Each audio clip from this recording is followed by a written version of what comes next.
Berkas perkara pembunuhan yang ditangani oleh Kejaksaan Negeri Kota Medan dianggap tidak serius. Pasalnya 2 kali berkas perkara dikembalikan dengan alasan yang tidak masuk akal. Menurut kuasa hukum korban, berkas yang dikembalikan jaksa lantaran pelaku tidak mau mengakui perbuatan pembunuhan yang dilakukannya. Hal ini akan dilaporkan ke Jaksa Muda Pengawas agar keluarga korban mendapatkan keadilan.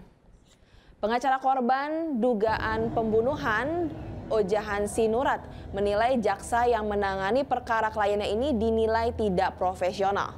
Hal ini disebabkan berkas perkara masih berstatus P19 dengan beberapa petunjuk jasa yang menurut tim pengacara kurang masuk akal. Diketahui penyidik kembali mengirimkan berkas perkara ke Kejari Medan pada 16 Desember lalu. Namun berkas perkara tersebut dikembalikan lagi ke penyidik oleh Jaksa Penuntut Umum. Jaksa menekankan pasal 814 KUHP di mana tersangka harus mengakui perbuatannya. Berdasarkan hasil autopsi ditemukan adanya luka di dahi korban dan luka di bagian kepala belakang korban.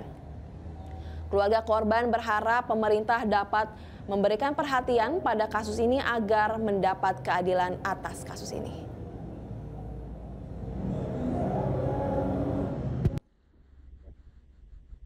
Di tanggal 7 November kemarin, P19-nya ada sekitar 13 petunjuk yang dilakukan oleh kejaksaan yang harus dilengkapi oleh kepolisian.